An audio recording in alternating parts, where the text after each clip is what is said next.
Olá, queridas irmãs, queridos amigos, com que alegria voltamos ao nosso programa O Espírito da Letra, analisando a obra de André Luiz, O Espírito, através da mediunidade de Francisco Cândido Xavier.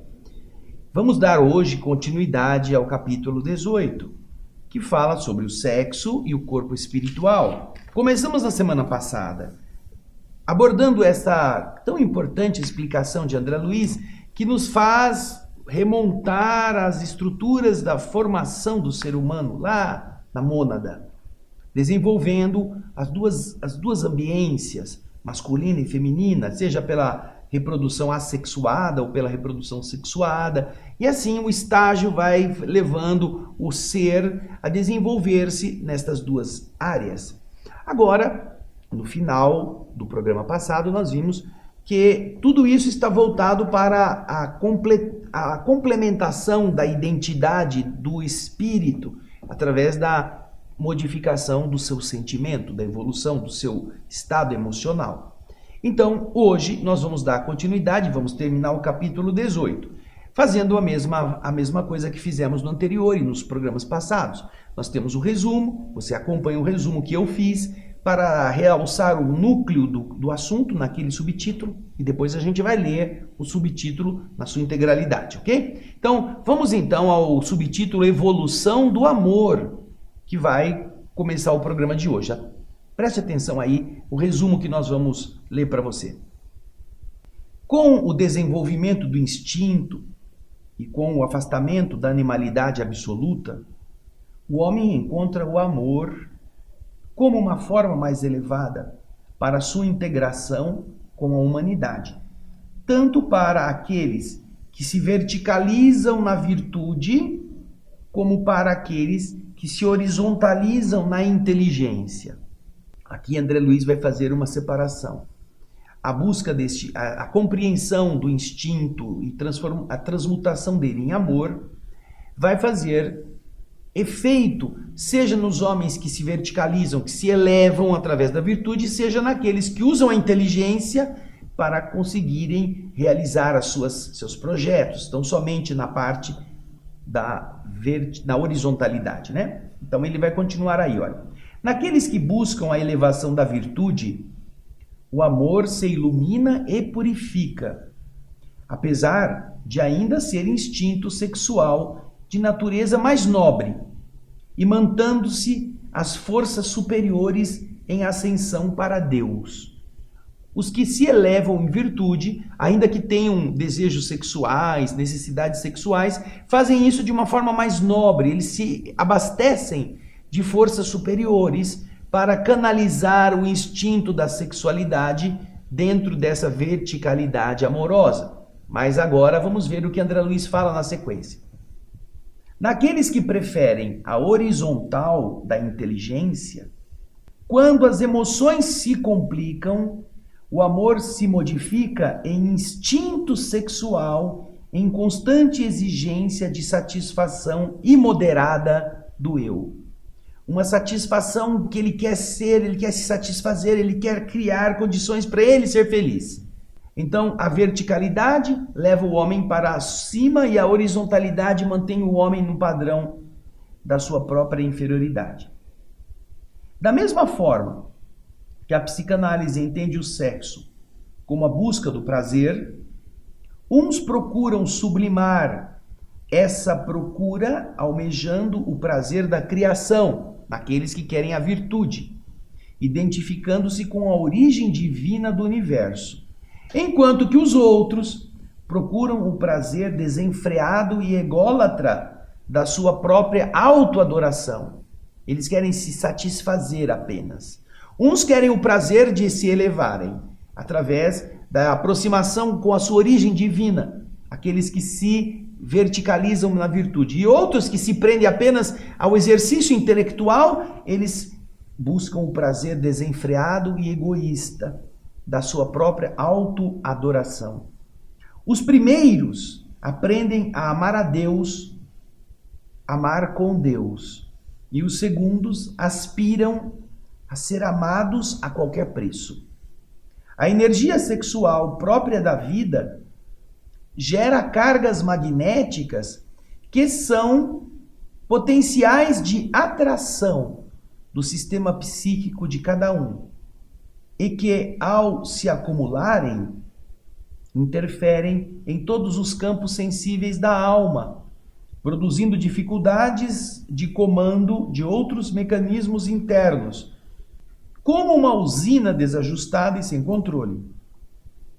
Nos seres brutos, esse acúmulo de energia produz descargas que se manifestam através de contatos quase sempre desregrados e infelizes, trazendo-lhes, como consequência, a exaustão e o sofrimento para que eles se reeduquem. São aquelas ligações puramente físicas e superficiais de natureza puramente sexual e geralmente dissoluta e promíscua. Então, ele está falando que o exercício dessas emoções esse exercício pode levar a um estado de desajuste emocional, se porventura for canalizado para um ambiente que não é o da elevação de si mesmo. Em contrapartida, os êxtases, a satisfação de sentirmos-nos próximos do Criador também representam prazer. E é justamente a verticalização através da virtude ou a horizontalização através do exercício da inteligência para apenas se satisfazer a si mesmo. Esse é o núcleo do que André Luiz está explicando nesse subtítulo. Agora nós vamos ler o texto original no livro. Acompanhe comigo os slides. Evolução do amor. Entretanto, importa reconhecer que, à medida que se nos aumenta, se nos dilata o afastamento da animalidade quase absoluta, para a integração com a humanidade, o amor assume dimensões mais elevadas, tanto para aqueles que se verticalizam na virtude, como para aqueles que se horizontalizam na inteligência. Nos primeiros, cujos sentimentos se elevam para as esferas superiores, o amor se ilumina e purifica, mas ainda é instinto sexual nos seus mais nobres aspectos, unindo-se e humanizando-se às forças com que se afina em radiante ascensão para Deus.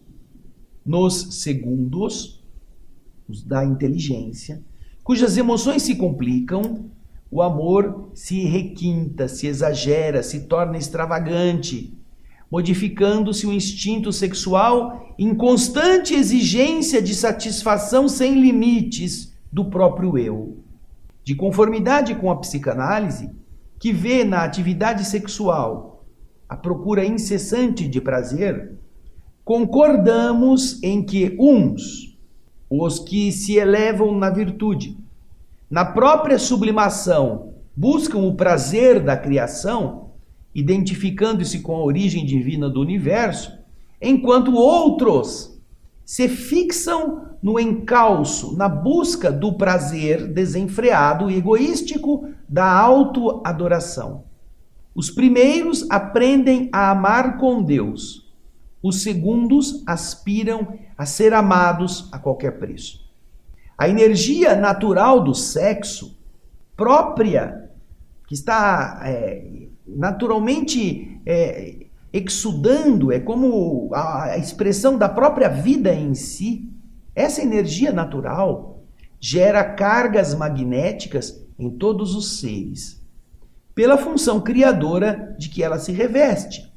Cargas que se caracterizam com potenciais nítidos de atração no sistema psíquico de cada um e que, ao se acumularem, elas invadem todos os campos sensíveis da alma, como que a obstruir os seus mecanismos ou os mecanismos outros de ação, como se estivéssemos diante de uma usina que precisa ser controlada adequadamente.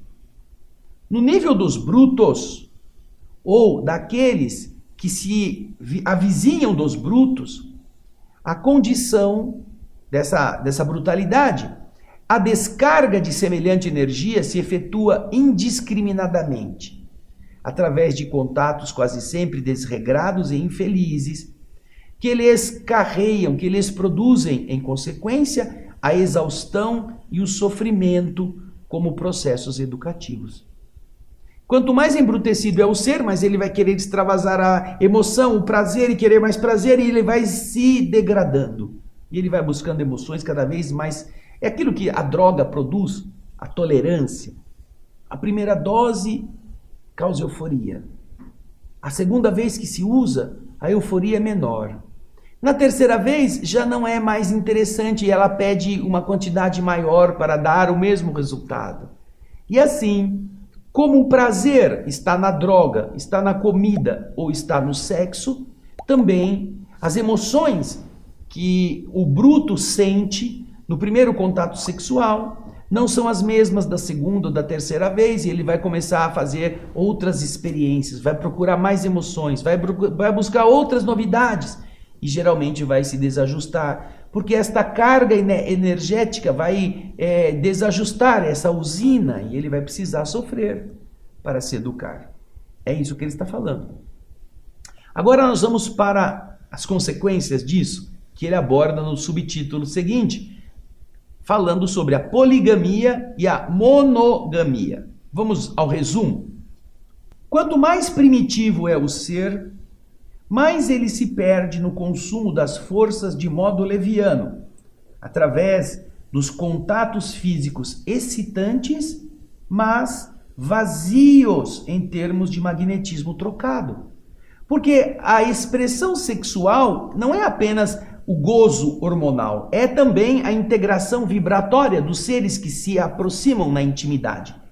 Então, ele vai exercer, o ser humano que está buscando o sexo pelo sexo de um modo leviano, vai ter contatos físicos que são excitantes, porém que não lhes abastecem, não lhes retornam em alimento correspondente ao desgaste que tiveram.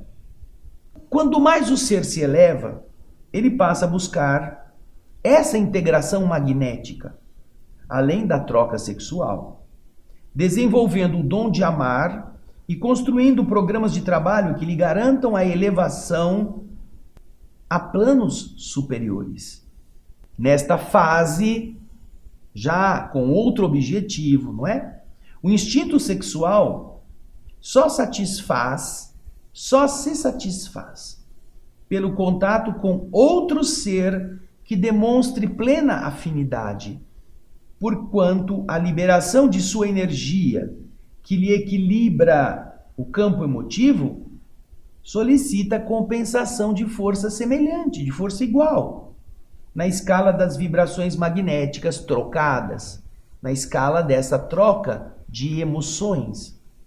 Quando o espírito atinge esse nível de evolução, ele percebe a monogamia como o melhor clima afetivo do ser humano, uma vez que nesse sistema afetivo realiza naturalmente, com a alma que foi a eleita de suas aspirações, a união ideal do raciocínio e do sentimento, com a perfeita combinação dos recursos ativos e passivos.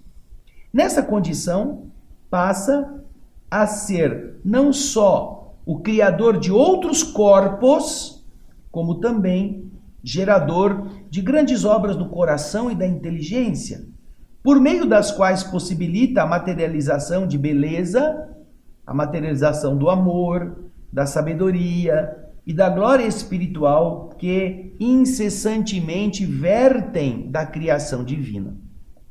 E então, nessa explicação, fica muito claro que a atitude mental e emocional demonstrada por aqueles que querem apenas viver o sexo pelo sexo vai levá-los a uma exaustão, a uma frustração. Terão explosão orgástica e a frustração de estarem com uma pessoa que não diz nada à sua essência, não lhe retribui em nada, quando muito o indivíduo paga alguma coisa. É a emoção, a excitação hormonal. Porém, quando ele percebe que isso é um vazio, e ele busca não apenas a convivência na sexualidade, mas a troca sincera, espontânea deste gasto energético, através do retorno que vem de alguém que também quer a mesma coisa e que dedica a ele ou a ela o mesmo carinho, ele percebe que é através dessa harmonia que ele se abastece, que as partes se entrosam de forma mais profunda e que, portanto, o resultado é muito melhor. Daí ele então percebe que a monogamia, a vivência com a aproximação daquele ser querido, com o respeito às suas emoções, com a construção de longo prazo desse projeto, é muito mais sólida para seu abastecimento como espírito do que a esfuziante ação hormonal de 10 minutos de um orgasmo sexual. Agora nós vamos ler também o que André Luiz escreveu no texto original. Vamos lá, acompanhe comigo o slide. Poligamia e monogamia. O instinto sexual, então, a desvairar-se, a alucinar-se na poligamia, nos múltiplos parceiros, traça para si mesmo um amplo roteiro de aprendizagem, ao qual o indivíduo não escapará pela matemática do destino que nós mesmos criamos. Nós vamos batendo cabeça, vamos usando as pessoas, vamos fazendo os diversos parceiros, e depois vamos ter que recolher essa gente toda ao longo da história, ao longo do caminho. Nós vamos recolher matematicamente no destino todos aqueles que nós usamos. Entretanto, quanto mais se integra a alma no plano da responsabilidade moral para com a vida, mais ela apreende, mais ela consegue assimilar a necessidade da própria disciplina, a fim de estabelecer, com o dom de amar que lhe é próprio, que lhe é intrínseco, novos programas de trabalho que lhe facultem acesso aos planos superiores. O instinto sexual, nessa fase da evolução, não encontra alegria completa senão ao estar em contato com outro ser que demonstre plena afinidade. Porquanto a liberação da energia que lhe é peculiar, do ponto de vista do governo emotivo, pede, solicita uma compensação de força igual na escala das vibrações magnéticas. Em semelhante altura, em semelhante eminência, a monogamia é o clima espontâneo do ser humano, de vez que dentro dela ele realiza naturalmente, com aquela outra alma que foi a escolhida de suas aspirações, a união ideal do raciocínio e do sentimento, com a perfeita combinação dos recursos ativos e passivos na constituição desse binário de forças, capaz de criar não apenas formas físicas através de filhos para a encarnação de outras almas na Terra, mas também capaz de criar as grandes obras do coração e da inteligência, possibilitando a extensão da beleza e do amor, da sabedoria e da glória espiritual que vertem constantes da criação divina. Através de duas criaturas que se integram, portanto, é o que André também está falando, que se unem nessa responsabilidade construtiva, não apenas vão gerar futuros corpos para aqueles que serão seus filhos, mas eles produzirão frutos que encarnarão as obras divinas, como sendo beleza, sabedoria, harmonia, glória espiritual, que representam também outros filhos que nascem dessa harmonia daquele conjunto que se autoabastece. Olha que coisa bonita. Quando você entende a realidade sexual, não apenas como gasto de força, mas como um abastecimento, você integra e você recebe, você adiciona e você também se adiciona com a energia que lhe é dada, você desenvolve essa harmonia entre o ativo e o passivo, que os dois recebem. O passivo recebe a energia do ativo e o ativo recebe a energia daquele que estaria no polo oposto, harmonizando-se em forma afetiva e nobre. Olha que coisa mais especial. E é isso que nas relações poligâmicas não acontece. A poligamia é a expressão da emoção sexual, das gônadas, dos órgãos, dos aparelhos biológicos, que vão produzir aquela expansão fusiante e que depois se esgotará em si mesmo. Por quê? Porque nós vimos no programa anterior que nós não armazenamos os hormônios são lançados e eles são depois inutilizados, rapidamente. Então a excitação, percebam, todos os homens e mulheres que já estão exercitando a sexualidade, percebam como em muitos casos a excitação ela é seguida de uma repulsa, ou de um cansaço, ou de uma vontade de sair do local, quando você está vivendo numa situação poligâmica, em que aquela outra parte não te dá nada, não te acrescenta vibratoriamente nada. Acabou a graça. Mas quando você está unido a uma pessoa que tem o seu carinho e você recebe o carinho, você pode ter o sexo, mas isso não é o mais importante, é o ambiente, vamos dizer, aquela cumplicidade, aquele momento gostoso da amizade, da troca, da convivência em harmonia com alguém que está te abastecendo também. Então você não fica com esse negócio, não quero sair logo daqui. E é justamente isto que aproxima, é como o ímã que faz com que as partes se estruturem de uma forma gostosa, boa, muito mais do que o esfuziante da sexualidade no contato da intimidade. Porque a partir disto, as forças sublimes também utilizam essa harmonia para realizarem grandes coisas. Obras benemerentes, obras artísticas, obras emocionantes, obras que fazem os seres serem expressão dessa energia constante que desce de Deus, para que outros também se beneficiem. Lindo isso, não é? Então agora a gente vai para o outro subtítulo, alimento espiritual. Olha só, alimento espiritual. Comida para a alma, é o que André Luiz vai tratar. Vamos ver o resumo. Aí na tela. Alimento espiritual. A energia sexual é fonte de alimento e reabastecimento do espírito. Por isso, todo tipo de gasto desnecessário ou de atitude que fira, que machuque a outrem no campo emocional, produz efeitos que vão recair sobre o causador do mal, exigindo reparação.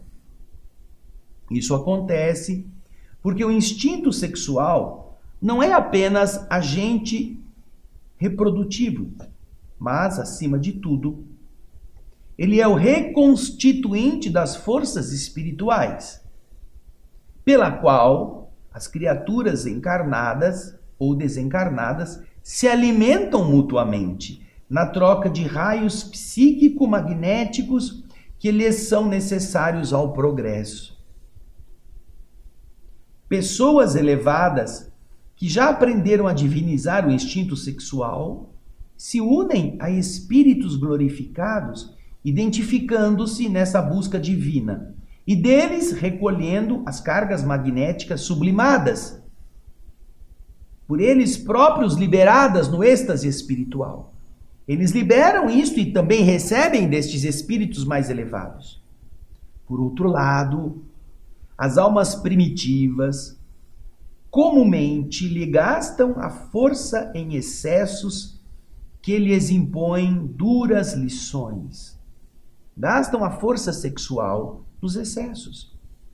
Entre os espíritos que já se elevaram no afeto e os outros espíritos ainda primitivos, entre esses dois extremos, existem milhões de criaturas conscientes viajando da rude animalidade para a humanidade enobrecida.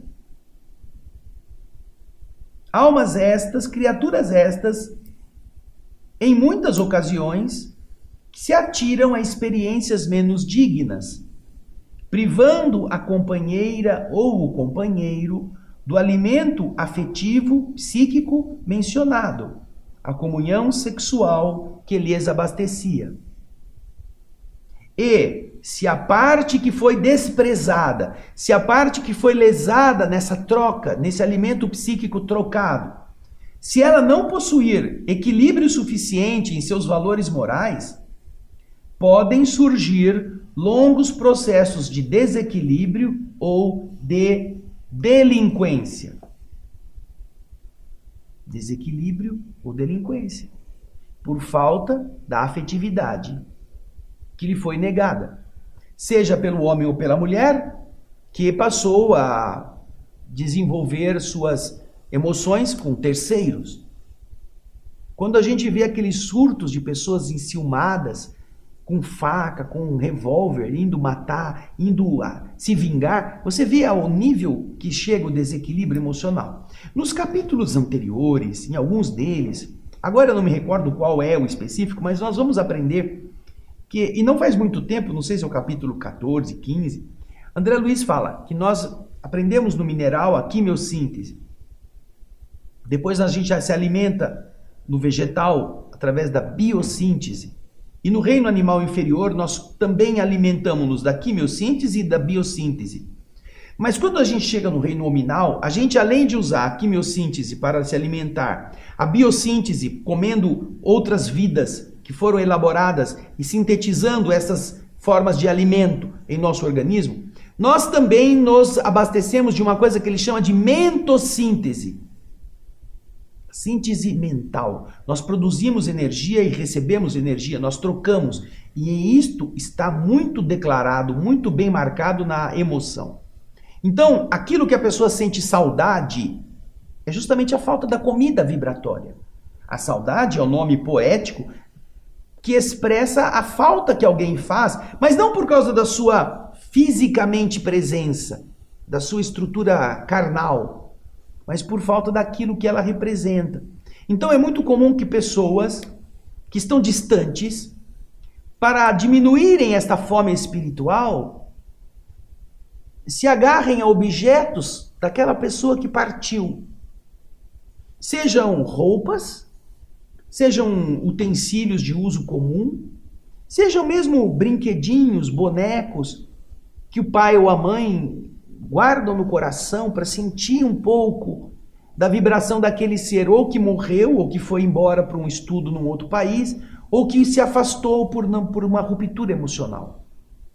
E aquele objeto representa um pouco da comida vibratória que está faltando.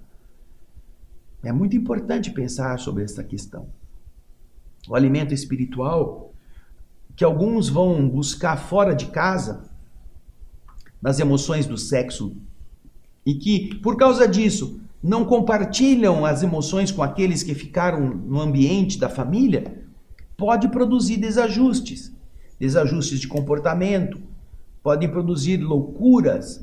Quando a outra parte não tem equilíbrio para se manter sem aquela doação de energia,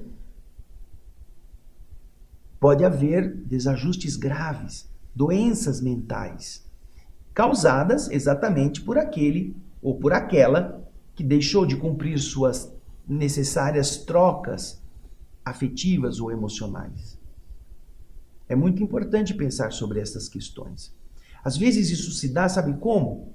A pessoa entra num caminho religioso, uma das partes, até então vivia numa vida natural, tinham seus intercursos sexuais normais, mas daí a pessoa começa a frequentar alguma igreja que diz que é proibido, que aquilo é feio, que não pode fazer, e a pessoa então quer se espiritualizar. Ela quer fazer com que seu modo de ser, agora sublimado, a leve para os píncaros do Olimpo espiritual. Porém, ela está unida a outra pessoa. Então, se ela não entender que a outra pessoa também precisa, apesar de não querer o mesmo caminho, mas é uma boa pessoa, está ao seu lado, está seu companheiro, sua companheira procurando isso, mas por uma outra estrada, ela não pode privar a outra parte desse calor espiritual. Ela pode se tornar melhor, ela pode migrar, mas ela não pode imaginar que a outra parte tem que admitir fazer a mesma coisa se ela não está preparada. Da mesma forma que você se une a uma outra pessoa que gosta de você, mas não tem as mesmas aspirações e a mesma vontade sexual daquele ser que está ali ao seu lado. E então essa pessoa fica querendo fazer sexo toda hora, todo dia, 3, 4 vezes por dia, e a outra não está nesse mesmo padrão. Ela não precisa desse mesmo alimento. Forçar a outra a exigir dela uma submissão aos caprichos sexuais é também uma violência. Portanto, é preciso muito equilíbrio para entender uma rotina que ambos elejam de uma forma conversada, uma forma pacífica, para que os dois se sintam queridos. E quando mais se tem essa noção do amor, como nós vimos no subtítulo anterior, que já não é mais o sexo pelo sexo, mas é a demonstração carinhosa. Você pode ter essa demonstração carinhosa em outros momentos, não apenas no intercurso da sexualidade. Então, você quer se elevar como mulher ou como homem em uma religião? Mas não esqueça que o carinho que você deve àquele que está do seu lado é o mesmo. Porque se você começar a deixá-lo de lado, ele por fome pode começar a procurar outra estrada, um outro companheiro ou uma outra companheira que lhe abasteçam, porque você está negando. E a culpa não é dele, a culpa é sua, por não considerar as necessidades do seu companheiro ou da sua companheira. Da mesma forma, se você é uma pessoa extremamente vinculada às emoções da sexualidade que não são compartilhadas pela outra parte, por algum vício mental que você acumulou, você pode começar a exigir um comportamento sexual que a outra parte não deseja. E então você pode empurrar essa outra parte para procurar um outro tipo de companhia que não a sua. E a responsabilidade é sua. É daquela pessoa que não foi compreensiva com aquilo e não aprendeu a se conter. Ou a canalizar a sua volúpia sexual por um outro modo de ser, por uma outra maneira de agir. Veja só, tudo isso está ligado à questão do alimento espiritual. Agora então nós vamos ler o texto, vamos lá? Alimento espiritual. Existe por isso uniões de infinita graduação no plano terrestre e no plano espiritual, nos quais os elementos sutis de comunhão prevalecem acima das linhas físicas do corpo carnal por se ajustarem ao sistema psíquico, antes que as engrenagens da carne em circuitos substanciais de energia. Contudo, até que o espírito consiga purificar as próprias impressões, além do resíduo da sensibilidade, do campo físico, em que geralmente se desregra no narcisismo obcecante, valendo-se de outros seres para satisfazer a volúpia de avolumar-se, de deformar-se psiquicamente no prazer de si mesmo, numerosas encarnações instrutivas e reparadoras se lhe pesam no livro da vida, porque ele não cogita exclusivamente do próprio prazer, sem lesar os outros. E toda vez que ele lesa alguém, abre nova conta, resgatável em tempo certo. Cada vez que você não resolve um problema e põe uma outra pessoa no caminho, outra emoção como terceiro, você vai abrir uma nova conta com aquela pessoa e você vai ter que resgatar isto. E por quê? Porque isso acontece porque o instinto sexual não é apenas um agente de reprodução entre as formas superiores. Não é para formar novos corpos apenas, mas acima de tudo, é o reconstituinte das forças espirituais, pelo qual as criaturas encarnadas ou desencarnadas se alimentam mutuamente na troca de raios psicomagnéticos, que lhes são necessários ao progresso. Os espíritos santificados, em cuja natureza superevoluída o instinto sexual já se divinizou, estão relativamente unidos aos espíritos glorificados, em que descobrem as representações de Deus que procuram, recebendo dessas entidades as cargas magnéticas sublimadas, por eles mesmos liberadas no êxtase espiritual. Isso é um lado, um dos polos. Do outro lado, no outro polo, existem almas primitivas que estão comumente gastando as forças em excessos que vão lhes impor duras lições. Entre os espíritos santificados e as almas primitivas, que são esses dois polos, milhões de criaturas conscientes, viajando da rude animalidade para a humanidade enobrecida, em muitas ocasiões se atiram a experiências menos dignas, privando a companheira ou o companheiro do alimento psíquico a que nos reportamos, o carinho, a atenção, o afeto compartilhado, ou mesmo a união íntima, interrompendo a comunhão sexual que lhes nutria a euforia. E, se as forças sexuais não se encontram suficientemente controladas pelos valores morais nas vítimas, no cônjuge, surgem frequentemente longos processos de desespero ou de delinquência. A pessoa se alucina, ela se sente frustrada, ela se sente com ódio de não receber mais aquilo que para ela é importante, afetividade.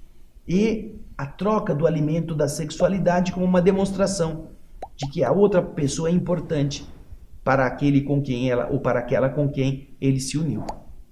Veja como isso é bastante importante a gente pensar. Vamos agora então para o subtítulo Enfermidades do Instinto Sexual. Acompanhe o resumo que fizemos. Em decorrência desses desajustes das cargas magnéticas do instinto sexual, não conduzidas para uma adequada canalização para o bem, surgem os desajustes emocionais ou de comportamento, de forma que a criatura lesada em seu equilíbrio sexual costuma entregar-se à rebelião e à loucura em síndromes espirituais de ciúme ou despeito. Diante das torturas genésicas que a fustigam, gera aflitivas contas kármicas, a lhe ferirem a alma no espaço e a retardarem seu progresso no tempo.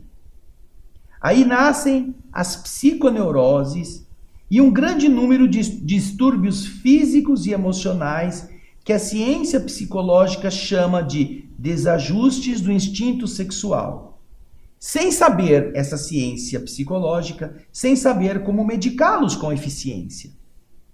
Somente o conhecimento superior, assimilado pela alma, é que consegue levantar barreiras para barrar o avanço desse conflito existente, traçando caminhos novos à energia criadora do sexo, quando em perigoso desequilíbrio. Quando você tem conhecimento superior, quando a sua alma se torna mais espiritualizada, você consegue criar freios a você mesmo para evitar que a outra parte sofra as consequências de uma euforia, de um desajuste, de um desregramento que poderia prejudicá-la. E aí você traça outros caminhos para a sua satisfação, que você a princípio pensava que era do sexo, mas que você pode canalizar para outra área. Todos os desajustes sexuais, produzindo dores em nossos semelhantes, deverão ser reparados, gerando em muitos casos a necessidade de receber nossas vítimas no ambiente da própria família, como filhos, ou nascendo de nossos algozes do passado, com a finalidade de reequilibrar pelo amor filial, maternal ou paternal, a energia sexual desajustada no passado, no pretérito. Desse modo, toda lesão sexual ou afetiva praticada contra outrem repercutirá naquele que deu causa e deverá ser reparada por ele. E isto vai fazer a gente pensar muito naquilo que é o relacionamento, tido na sociedade como, isso é normal, todo mundo faz. Vamos então agora, para terminarmos o capítulo, ver o que André Luiz explicou diretamente no texto original. Acompanhe comigo os slides. Enfermidade do instinto sexual. As cargas magnéticas do instinto acumuladas e desbordantes ou transbordantes na personalidade, quando sentem falta de um sólido socorro íntimo para que se canalizem na direção do bem, elas obliteram, elas obstruem as faculdades, ainda vacilantes, do discernimento. E a maneira do faminto, do esfomeado, que deixa o bom senso de lado, a criatura lesada em seu equilíbrio sexual costuma entregar-se à rebelião e à loucura em síndromes espirituais de ciúme ou de despeito. Diante das torturas genésicas a que se vê relegada, gera aflitiva contas kármicas, consequências de ações ruins, não é? Que lhe chicoteiam a alma no espaço e lhe retardam o progresso no tempo.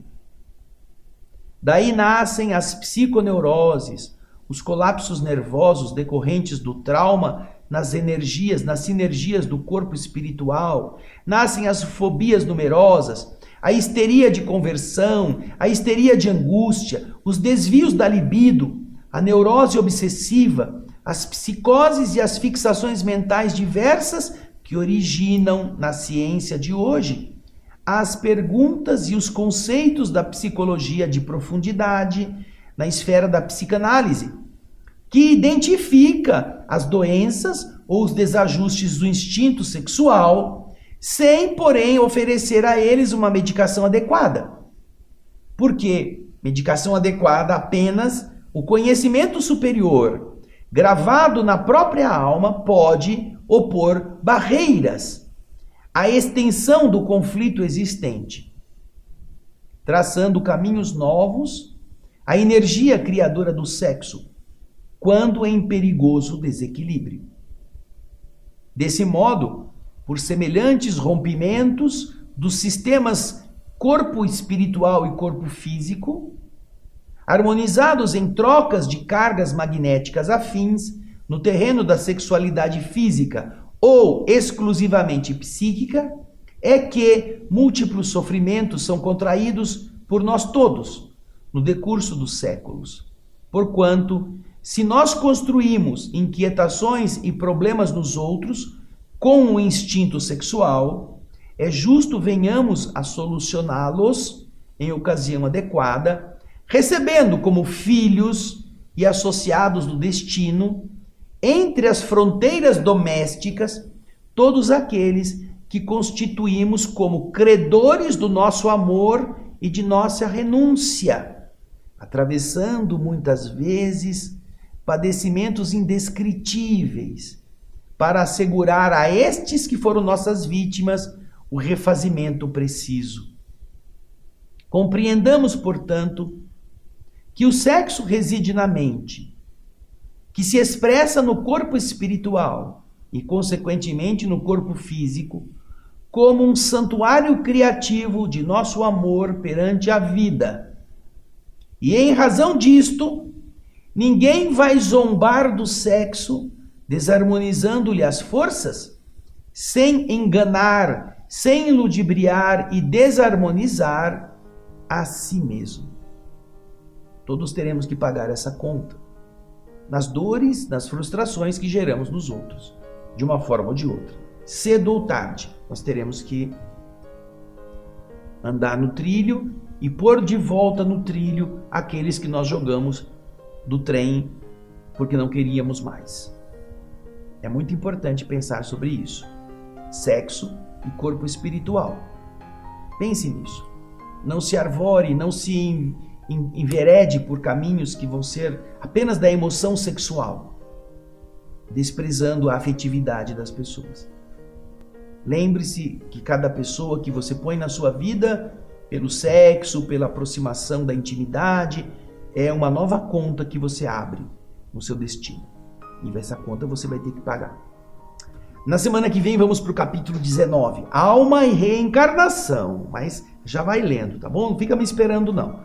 A gente agradece o seu carinho, sua audiência. Estamos buscando sempre simplificar, não para deturpar o conhecimento, mas para fazê-lo mais facilmente compreensível. E a gente espera você no nosso próximo programa. Grande abraço e muita paz.